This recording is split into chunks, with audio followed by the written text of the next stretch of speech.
Oscar was a boy from Dublin City. His father was a doctor, his mother none too pretty. She thought herself a poet and a rebel true. It's a pity no one thought so too. And young Oscar, he just grew and grew.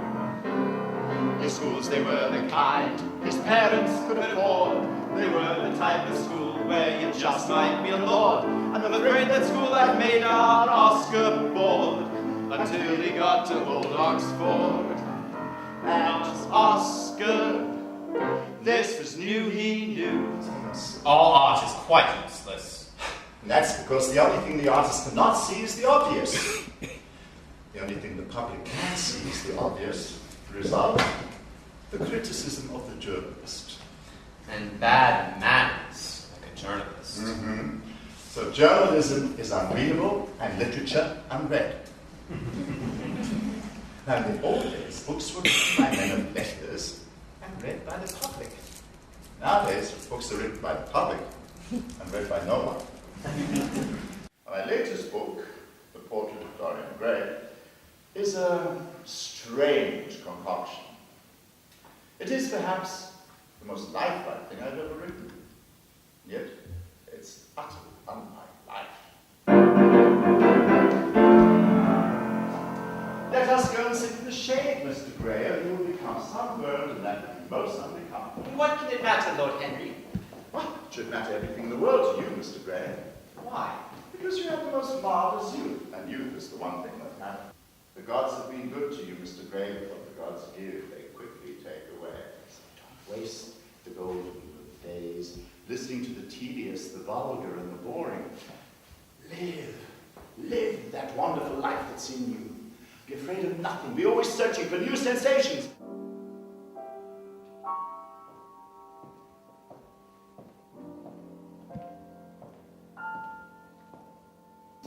Oscar Wilde wrote the most beautiful fairy tales. The Nightingale and the Rose. If I bring her red roses, said the student, she will dance with me. But in all my garden there is no red rose. The little nightingale sitting high in the old oak tree heard him. Looking through the leaves, she wondered. On what little things doth happiness depend, said the student.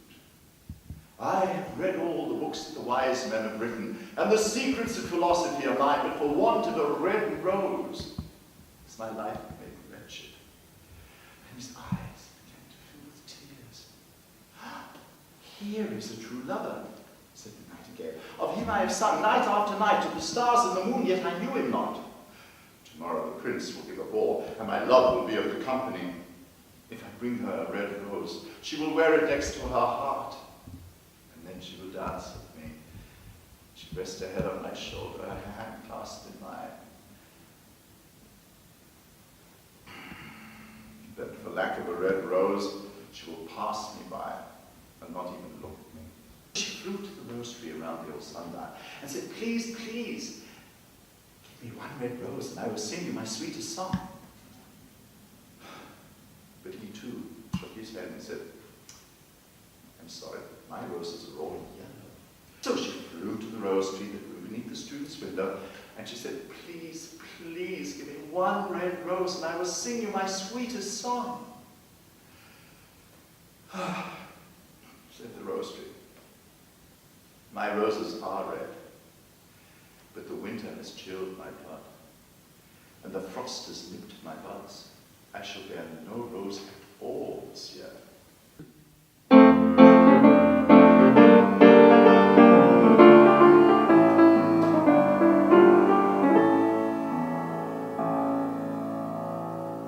On Sunday, I hope to send you my new play, An Ideal Husband.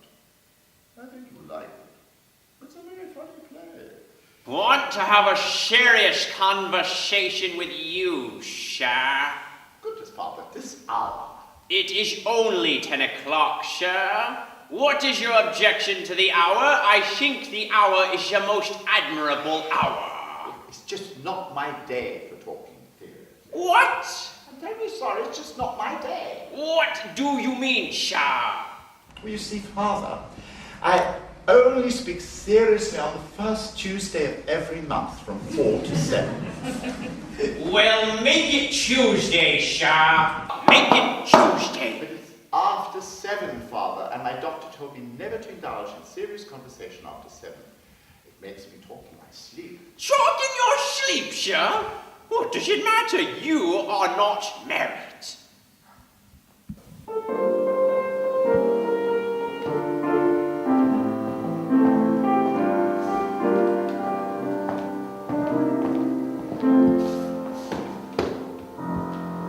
The play A Woman of No Importance opened on April 19th, 1893. I should never be able to talk as you do, Uncle. I don't know how to talk. Just talk to every woman as if you love her, Gerald. And every man as if he was a bore. And then at the end of your first season in society, you will have a reputation for the most impeccable tact. But society is very difficult to get into, isn't it? Get into the best society nowadays, you have to either feed people, amuse people, or shock people, that's all. I suppose society is wonderfully delightful. To be in it is a bore. To be out of it is a tragedy. Now, in married life, 3 is company, 2 is none, seems to apply to his meeting with Lord Alfred Douglas. Now, this was to prove to be the most fatal relationship of his life, and it was to be a friendship and a love affair that was to last both their lives. Now, Lord Alfred, known as Bosie to his family and friends, was of course exceedingly charming. Even before I met Wilde, I had persuaded myself that the sins of the flesh were not wrong. And my opinion was, of course, vastly strengthened and confirmed by his brilliantly reasoned defense of them.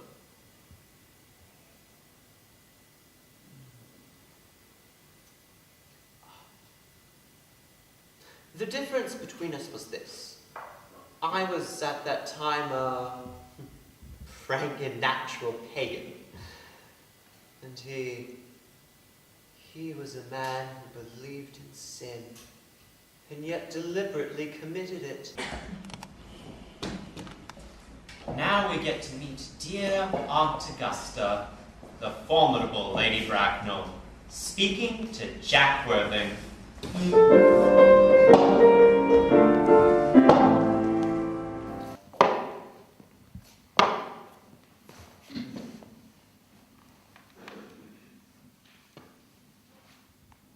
My dear Mr. Worthing, I feel bound to inform you that you are not down on my list of eligible young men, although I have the same list as the dear Duchess of Wilton has. We work together, in fact. Still, I am quite willing to add your name should your answers prove to be what a truly affectionate mother requires. Do you smoke? Well, yes, Lady Bracknell, I must admit, I do smoke. I'm glad to hear it. A man should have an occupation of some kind, Brett. Still, I hope you have no affinity to any radical party. Oh no, Lady Bracknell, I wouldn't want to put the asses against the classes, if you know what I mean. Are your parents living?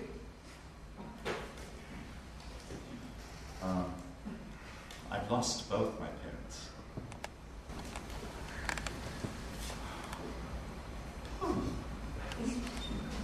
To lose one parent may be regarded as a tragedy. To lose both seems like carelessness. Times you're up in the air, or caught in some sordid love affair. That's all you have to go on, so you simply go on, Fighting to be human too.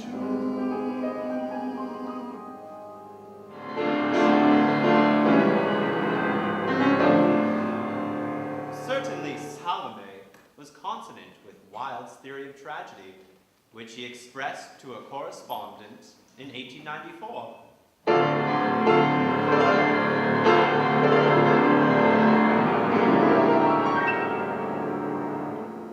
Dear sir. Where's Solomon? Where's the princess? Why has she not returned to the banquet as I commanded her? You must not look at her. You are always looking at her. The moon has a strange look tonight. Has it not a strange look?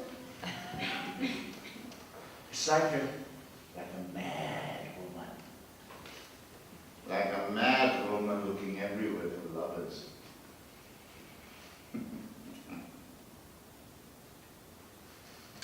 She's quite naked. She's quite naked. The clouds are trying to cover her nakedness, but she will not let them. She's like a mad woman, reading through the sky like a drunken woman. She's like a mad woman, is she not? No! The moon is like the moon. That is all. Well, Oscar proceeded to venture into the depths of London society, which proved to be a fatal mistake, as a heretofore obscure law forbidding homosexuality was soon to be used against him.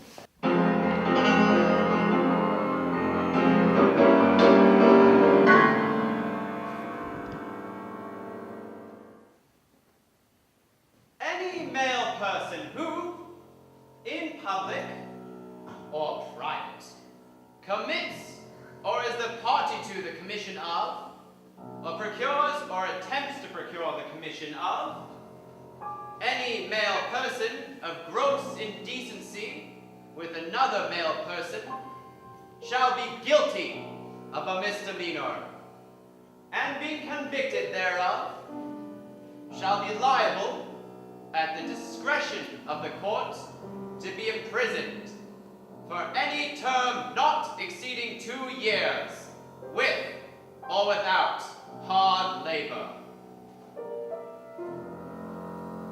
We caught the tread of dancing feet. We loitered down the moonlit street and stopped beneath the harlot's house. Inside, above the dinted fray, we heard the loud musicians play the Troyes, Liebes, Herz of Strauss.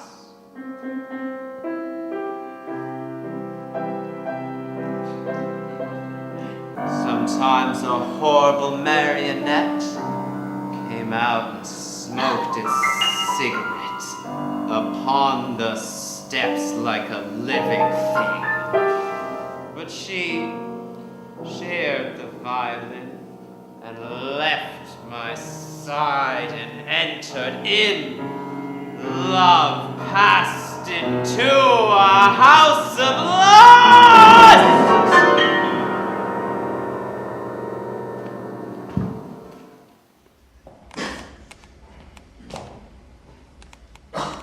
Queensbury to Oscar Wilde, posing as a sodomite. God, he can't even spell! The love that dare not speak its name.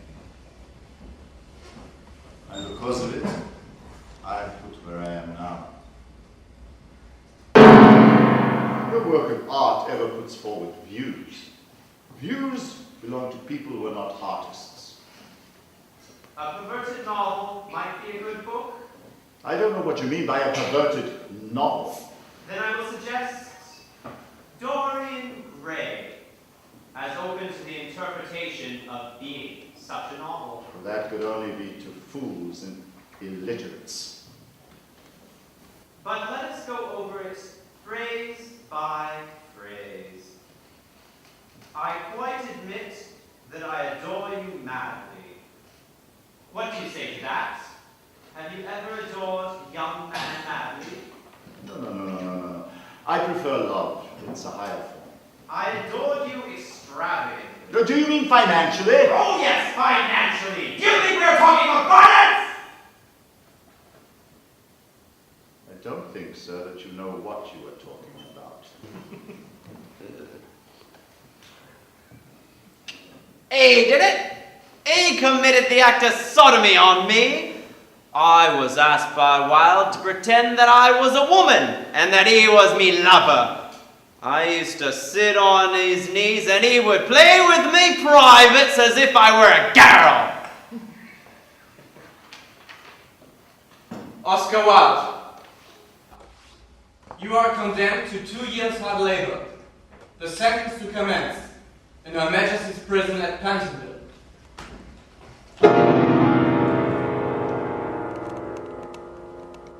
The triumphant attitude of respectable society rejoiced to see the irritating artist brought down.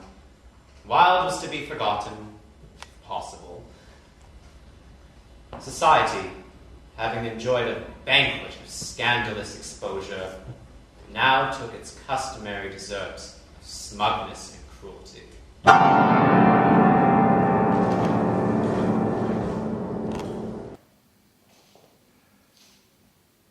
For half an hour I stood there in the grey November rain, surrounded by a jeering mob.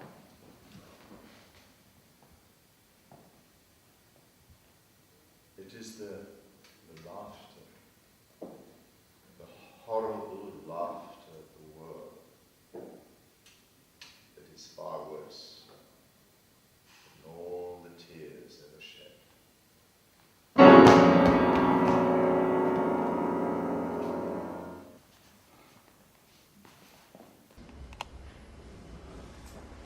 I must have books. I must have writing materials. Books. I must have books. I must have writing materials, please!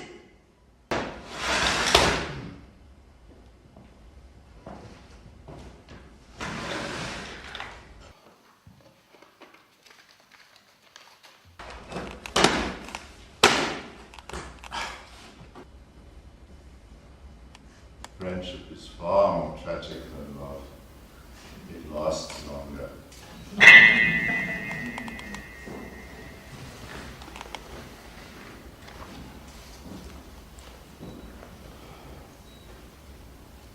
In Reading jail by Reading town.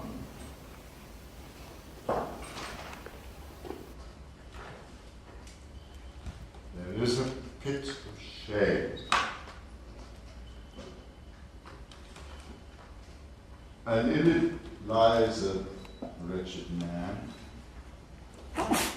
eaten by teeth of flame. In a burning, winding sheet he lies,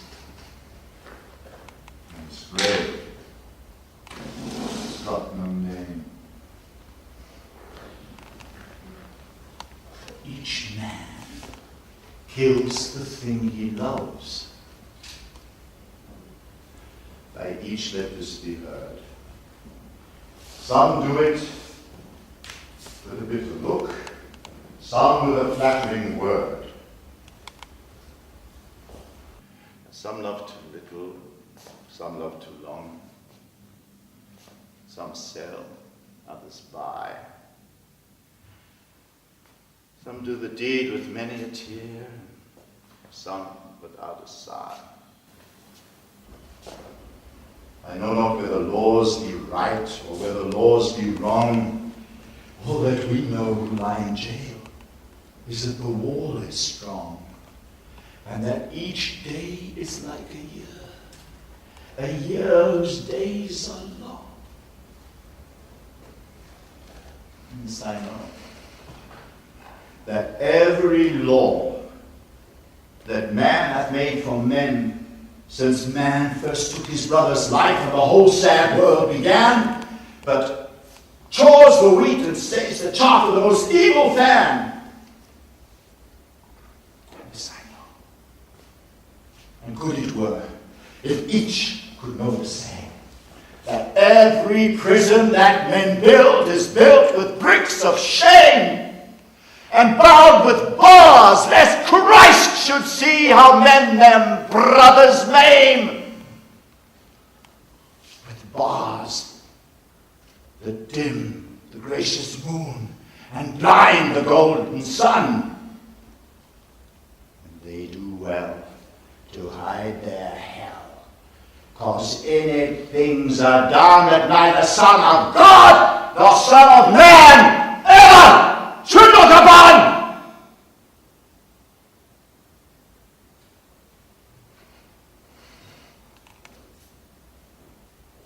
In Reading jail by Reading town, there is a bitter shame. And lies a wretched man igniting the flame. In a burned, winding sheet he lies in his grave. Has got no name.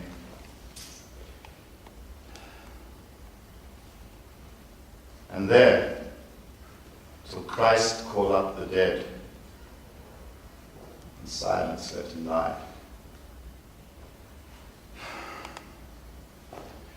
No need to waste a foolish tear or heave a windy sigh.